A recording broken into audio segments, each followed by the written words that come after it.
malam hari ini kita dipertemukan di himpun Allah di masjid yang mulia ini, walaupun dalam suasana yang mengasihkan kita. Ya, ini rahmat Allah yang memang tidak bisa kita hindari. Bulannya juga emang bulan ya masih hujan ya. Nah, insya Allah kalau hujan membawa rahmat. Sallallahu alaihi wasallam kita sampaikan kepada baginda Nabi Muhammad sallallahu alaihi wasallam, kepada para sahabatnya dan kepada kita selaku umatnya yang terus belajar untuk berpegang teguh pada ajaran risalahnya ini Al-Quran sebagai hudan bagi kita, imamul hayat bagi kita, dan terus menghidupkan sunnah-sunnahnya, belajar menjadi akhlaknya. Semoga dan sebab itu kita diakui sebagai umat yang berhak mendapatkan syarul uzma akhlak yaumil qiyamah. Amin ya Allah ya rabbal alamin. Para jamaah saudaraku yang rahmat Allah, tidak banyak yang saya sampaikan hari ini, ya hanya menyampaikan satu firman Allah dalam surat Al-Ahzab. Bersyukur kita yang dihimpun oleh Allah di masjid zikir ini. Kalau bicara zikir ini bagi daripada ibadah, walaupun ibadah ghairu mahdoh. Secara umum ibadah itu ada dua, ada ibadah mahdoh, ada ibadah ghaira. Ya, yang perlu diselamatkan, selamatkan aja. Kalau HP nggak bisa nahan hujan, nggak apa-apa, dibungkus saja. HP mah pasti meriang kena hujan, kalau badan kita masih sehat insya Allah. Kalau HP mah meriang, ayo yang badannya meriang nggak apa-apa, istirahat aja, naik ke atas nggak apa-apa. Tapi saya doakan kita berdoa jadi sembuh insya Allah. Ya, mengenang masa lalu masih bocah kita main hujan-hujanan mulu, orang apa-ngapa. Sekarang mah pikiran kita aja begitu hujan takut, apa baca ratib itu ngembut terus, itu semangat banget luar biasa. Alhamdulillah. Takut hujan ya, mau hujan takut. Enggak, insya Allah dengan izin Allah, karena kekuatan Allah.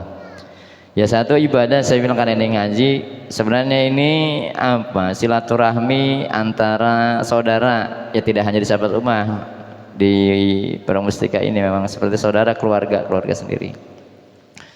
Ya, jadi ibadah mahdoh dan ibadah ghairu mahdoh, dan termasuk zikir, termasuk ibadah yang ghairu mahdoh.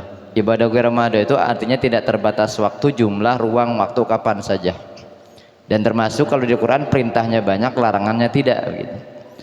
Nah, satu firman Allah yang itu selalu aja, ya ayyuhalladzina amanu dzkurullaha dzikran katsira wasabbihu bukratan wa asila huwallazi yusolli alaikum wal malaikatahu liyukhrijakum minadh dhulumati ilan nur wa kana bil mu'minina rahima. Sadaqallahul azim. Ini kita pakai bahasa paham saja Bang Hajinya. Allah Subhanahu wa taala mengingatkan kita, mentarbih kita malam hari ini yang hadir di tempat ini, wahai hamba-hambaku yang tunduk patuh kepada perintahku. Orang yang beriman itu orang yang hamba-hamba yang tunduk patuh kepada perintah Allah. Yang dengan kesadaran, dengan ketulusan, dengan keikhlasan sebagai pengabdian dirinya kepada Allah Subhanahu wa taala. Kalau dalam ilmu tafsir, iman itu aywahidu, mengesahkan Allah, mentauhidkan Allah Subhanahu wa taala. Perintahnya apa? Uzkur. Ini fi'il amar. Ya ayyuhalladzina uzkuru malah ada wawu jamaknya. Setiap kali kalau kita belajar Quran, belajar ilmu Quran, perintah zikir pasti menggunakan wawu jamak. Artinya secara hukum bisa dilakukan zikir secara berjamaah, bisa dilakukan secara pribadi, individual. Jadi perintahnya banyak, larangannya tidak ada. Perintah zikir ini luar biasa.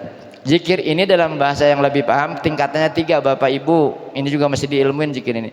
1 menyebut, 2 mengingat, 3 merasa. Ini memang tahapan-tahapan kita. Mungkin kalau tahapan kita zikirnya baru tahapan menyebutnya, baru di lisan, belum sampai mengingat. Kalau mengingat tanpa disebut, benar ya? Lebih ke dalam. Nah, nanti merasakan keadaan Allah dalam setiap gerak kehidupan kita. Nah, level kita kalau bahasa saya itu agak naik sedikit. Tidak hanya diucap, tetapi bagaimana sampai terus kita proses lakukan terus menerus. Makanya dalam kitab Ibnu Athaillah Sekandi, dalam kitab Al-Hikmah mengatakan, teruslah berzikir walaupun hati kita belum khusyuk. Terus saja berzikir walaupun hati kita belum khusyuk, hatinya masih hese.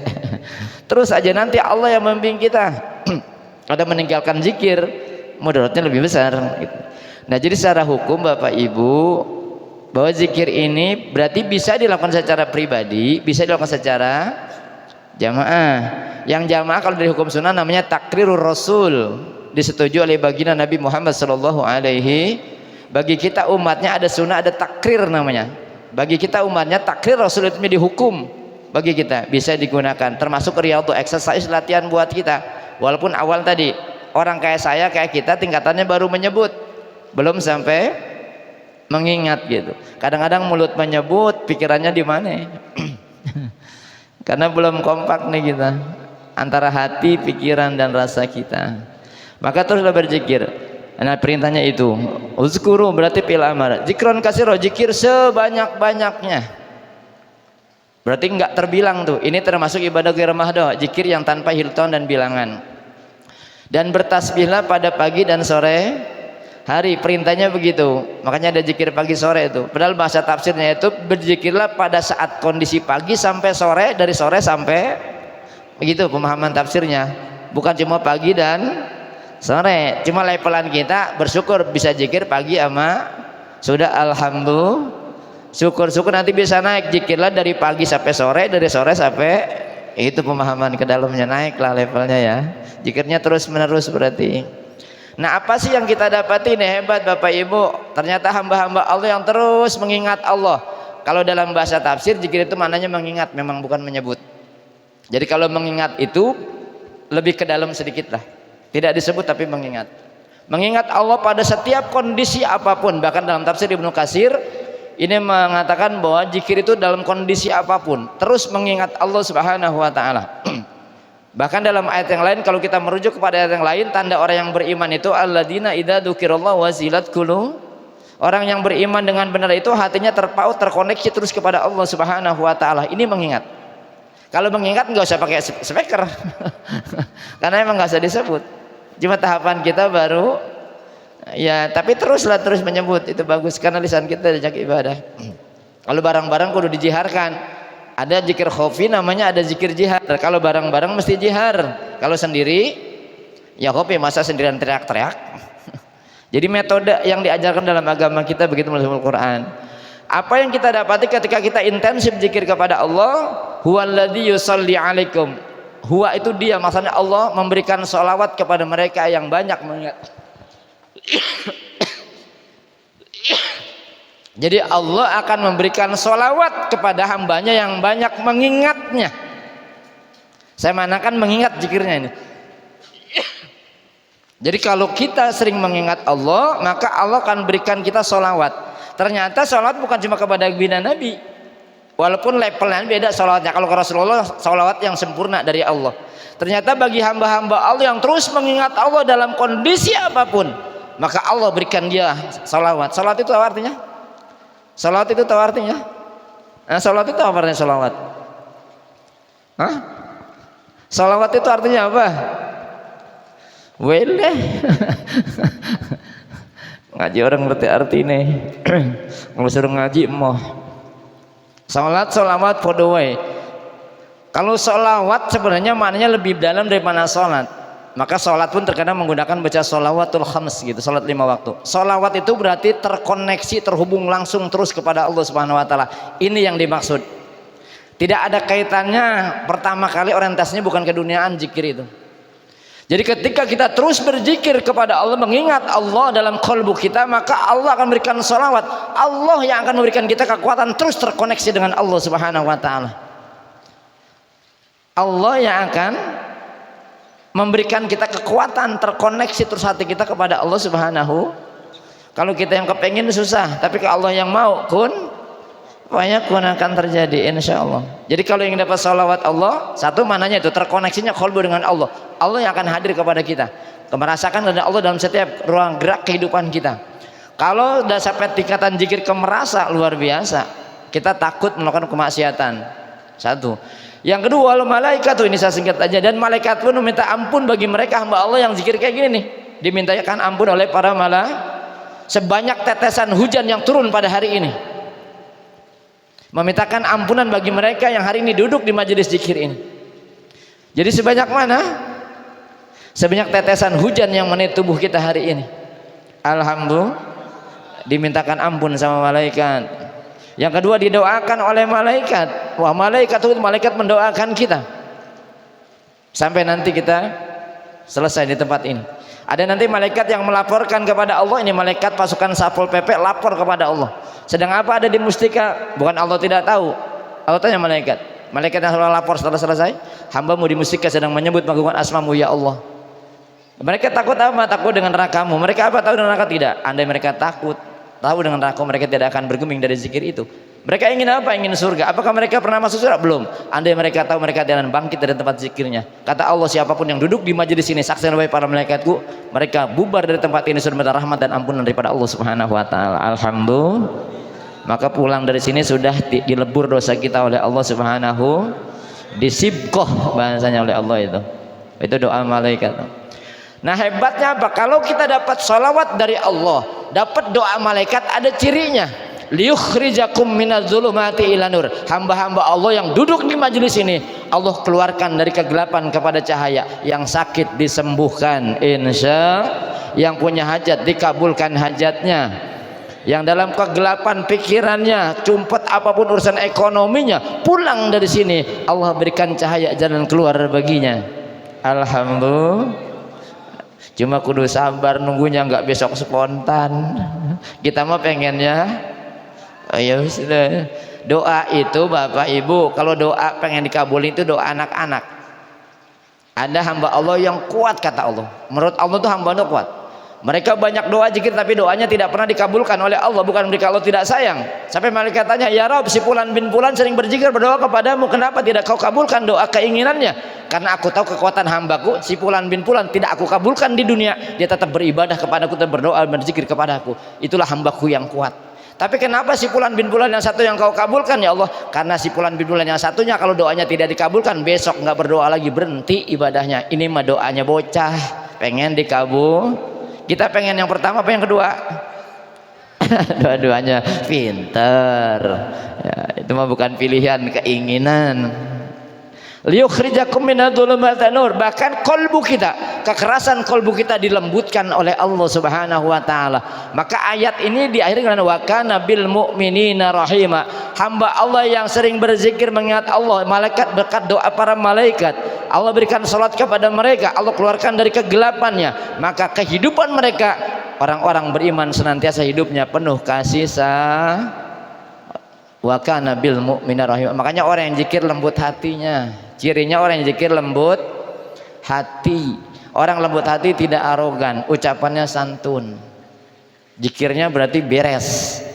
Wa kana bil mu'minina, di mustika ini jangan pada berselisih. Kalau sering zikir kudu pada akur.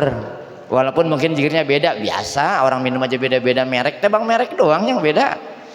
Isinya mah bukan masalah kendaraannya.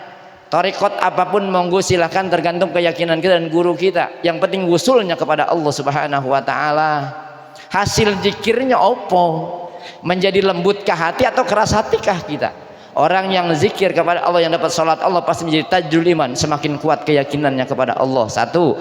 Yang kedua, lembut hatinya sehingga berkasih sayang kepada sesamanya. Jadi orang yang zikir berubah sikapnya, dari pemarah jadi marhamah, penuh cinta dan kasih sayang. Wa kana bil mu'minina rahimah. Betapa hebatnya Allah memeluk kita dengan sifat kasih sayangnya, sebab kita zikir kepada Allah Subhanahu wa taala. Alhamdulillah. Jadi paham nih zikir, besok aja lah subuh ya, saya tunggu di Masjid Ar-Rahman kajiannya, lanjutannya tentang hebatnya zikir. Walaupun ada zikir wajib, ada zikir sunnah. Kalau tingkatan zikir, zikir paling utama sholat Bapak Ibu.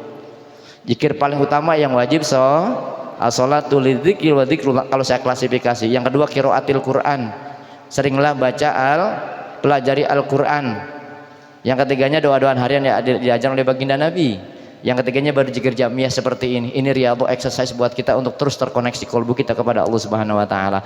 Jadi dari ayat ini kita bisa ambil kesimpulan, satu, hamba Allah yang banyak mengingat Allah akan mendapat sholawat dari Allah, didoakan oleh para malaikat, dan mereka dikeluarkan dari Allah dari kegelapan. Apapun kesulitan yang dikeluarkan oleh Allah Subhanahu wa taala, kesulitan yang dikeluarkan oleh Allah Subhanahu wa taala, dan mereka kehidupannya penuh dengan kasih.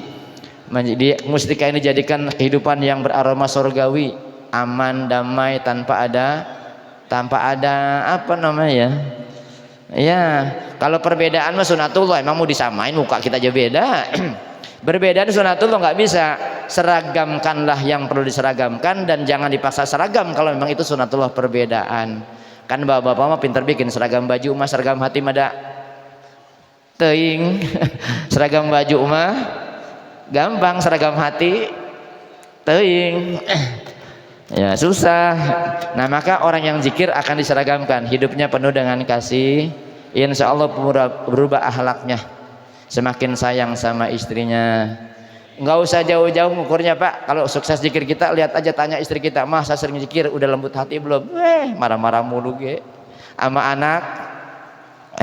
Marah-marah mulu, padahal zikirnya sering banget, pemarnya naik lah. Ini mah nggak nyambung atau zikirnya. Ya mungkin ini Bapak Ibu sekalian sebagai pengantar aja, mudah-mudahan ini menyambung kita, Allah kasih kita kekuatan terus sebagai hamba Allah untuk mengingatnya, karena kita sadari bahwa pokok kemaksiatan lupa kepada Allah dan pokok ketaatan ingat kepada Allah Subhanahu wa taala. Jadikan setiap hembusan napas kita ingat kepada Allah Subhanahu wa taala dan merasakan kehadiran Allah dalam setiap gerak kehidupan kita, sehingga kita menjadi manusia yang kitanya orang biasa tapi ketika memberikan pelayanan kepada orang lain menjadi pelayanan yang luar. Jadilah orang yang sederhana tetapi memberikan pelayanan bagi orang lain, pelayanannya di sini pun insya Allah Ustaz ada biasa, Mas Dwi biasa, tapi akan disediakan makanan yang luar insya Allah. Doakan buat istrinya Pak RW, anaknya Pak Ahmad yang sakit, atau saudara kita di mulia yang saya yang sakit, semoga disembuhkan oleh Subhanahu wa taala. Kita yang sehat disehatkan oleh Allah Subhanahu wa taala, diselamatkan hakikat iman Islam kita oleh Allah Subhanahu wa taala, diberikan kekuatan dalam ketaatan kepada Allah Subhanahu wa taala sampai kepada hakikatul imaniyah yang tidak pernah lemah dalam beribadah kepada Allah Subhanahu wa taala. Makmurkan Masjid Ar-Rahman kalau ingin memastikan ini berkah. Saya lihat besok subuhnya insya Allah hadhihi niyah wa likutin sallallahu al-Fatihah. Bismillahirrahmanirrahim. Alhamdulillahirabbil alamin arrahmanir rahim maliki yaumiddin. Iyyaka na'budu wa iyyaka nasta'in ihdinas siratal mustaqim siratal ladzina an'amta 'alaihim ghairil maghdubi 'alaihim waladdallin. Rabbi ighfir lana wa lana amin. Pak saya doa udah nanya udah tadi nanti batik. Ucapan terima kasih aja lupa sama MC nih, MC paling hebat itu. Ya insya Allah orang yang zikir sampai apapun yang sudah diniatkan di hatinya dikabulkan sama Allah Subhanahu wa taala. Tadi udah Pak Ali bil qabul wa tamam sudah selesai insya Allah. Silahkan ngopi senang-senang santai, kalau mau diobrolin sambil ngobrol aja insya. Dari saya Ali banyak kehilapan dan kekurangan, mohon maaf insya Allah jumpa kesempatan. Wallahu a'lam. Assalamualaikum warahmatullahi wabarakatuh. Waalaikumsalam warahmatullahi wabarakatuh. Alhamdulillah, monggo bapak-bapak mohon untuk izin, mohon untuk tidak pulang dulu, kita geser ke dalam awan, kita nikmati yang ada. Nggih. Monggo. Geser geser ke dalam atau di tempat yang masih kosong, monggo silakan di sini bisa juga. Kopinya dibawa aja Pak, kita ngopi bareng di dalam. Snacknya bawa. Snacknya